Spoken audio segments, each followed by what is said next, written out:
খামচি টামচি মেরে আমার হাতটার থেকে রক্ত বের করে ফেলছে। তিশা আপু বলে যে আমার জামাই লাগে, ওর সাথে কাজ করতে পারবো না, এই সেই হ্যান ত্যান। বাথরুমে গিয়ে 40 মিনিট 1 ঘন্টা এরকম শুটিং এ 40 মিনিট সবাইকে বসায় রাখে। তারপর আমার সাথে সিন করার আগেও নাকি কি জানি খেয়ে আসছে। আমি গতকালকে মানিকগঞ্জ আসছি রাফাত মজুমদার রিঙ্কু ভাইয়ার শুটিং এ।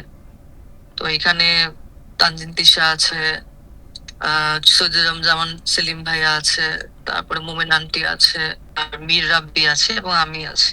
সেলিম ভাই ওরা তো দেখছে আসলে প্রথম দিনে আমি প্রথম যে সিনটা ছিল ওই সিনে আমাকে সে হচ্ছে মানে সে পাগল মতো আচরণ করতেছিল, যাই হোক। তো সে আমাকে ধরেন খামচি টামচি মেরে আমার হাতটার থেকে রক্ত বের করে ফেলছে। তো পরে মনিটরে হচ্ছে সেলিম ভাইয়া ছিল আর রিঙ্কু ভাইয়া ছিল। সেলিম ভাই বলতেছে যে আসলে কি হয়েছে, তিশা কেন এমন করতেছে তোমার সাথে। আহ, বিকাশ পেমেন্টে 10,000 টাকার বেশি অফার। শপিং চলছে তো। বাকি সমস্যা তো আমি তখন বলছিলাম যে ভাই আমার মনে হয় ওই যে আপু তো একবার মুশফিকুর ফারহানের সাথে মনে হয় ওনার কি ছিল আমি জানি না, দিয়ে 2 বছর আগে থ্রেট দিছিল যে ফারহানের সাথে কাজ করা যাবে না। আমাকে না আরো অনেককেই ফোন দিছিল, বুঝছেন, কেয়া পায়েল আরো অনেকে ফোন দিছে। তো আমি ফারহানকে জানাইছি যে ফারহান তিশা আপু এইভাবে যে আমাকে ফোন দিয়ে থ্রেট দিচ্ছে, আমি তো তোমার সাথে কাজ করতে পারবো না, আমি তো আর্টিস্ট, আমি তো সবার সাথেই কাজ করবো, তাই না? তো তিশা আপু বলে যে আমার জামাই লাগে, ওর সাথে কাজ করতে পারবো না, এই সেই হ্যান ত্যান। তো আমি শুনিনি, আমি আসলে কাজ করছি, বুঝছেন, আমার তো কাজ করতে হবে। তো গতকালকে উনি আমাকে প্রথম সিনে মারলো, রক্ত বের করে ফেলছে, আমি কিছু বলি না, আমি চুপচাপ মেনে নিছি এবং সবাই সেটা দেখছে। আজকে লাস্ট সিনে সে জানি না ওই যে রুম থেকে আসছে। তো লাস্ট সিনে আসলে আমার ডায়লগ হচ্ছে যে মানে আমি একটা চট দিব আর কি তিশা আপুকে, হ্যাঁ, এটা ছিল সিন। আর সে চট খেয়ে চলে যাবে। তো সে কি করলো, মানে সে আমাকে সিনের মধ্যে রেকর্ড ছিল পুরা, মানে ধরেন সিন চলতেছে, ক্যামেরা ট্যামেরা সব অ্যাকশন।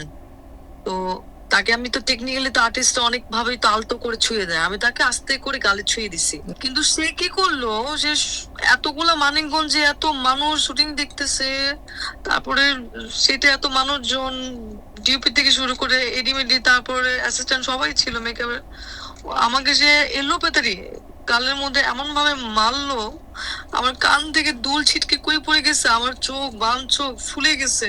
আমি আমি নিতে পারিনি, বুঝছেন, মানে আমি বললাম যে তিশা পরে কি করলেন আপনি, আপনার তো এটা ছিল না। সে আমাকে যা তা বলা শুরু করলো। আমি বললাম আমি কিন্তু একটু সিকিউরিটিকে জানাবো, আপনি আমার সাথে কেন করলেন না, আপনি তো ঠিক করেন নাই। সে বলে যে ও আচ্ছা, একটু সিকিউরিটিকে জানাবা ভাইরাল হওয়ার জন্য।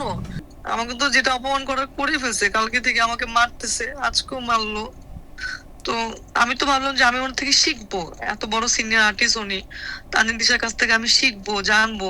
আমি তো মেহেজাবিন আপুর সাথেও কাজ করছি, কই মেহেজাবিন আপু তো আমাকে অনেক সুন্দর করে বুঝাইছে, ভালো কথা বলছে, পজিটিভ কথা বলছে। আর ওই যে ড্রাইভার তারপর আরো দেখছে যে উনি উনি ওই যে কি জানি কি খায় আসে আমি জানি না, উনি ওই যে বাথরুমে গিয়ে 40 মিনিট 1 ঘন্টা এরকম শুটিং এ 40 মিনিট সবাইকে বসায় রাখে।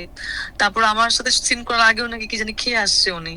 তো উনি খাক, সেটা ওনার ব্যাপার, নেশা করলে করুক, সেটা ওনার ব্যাপার।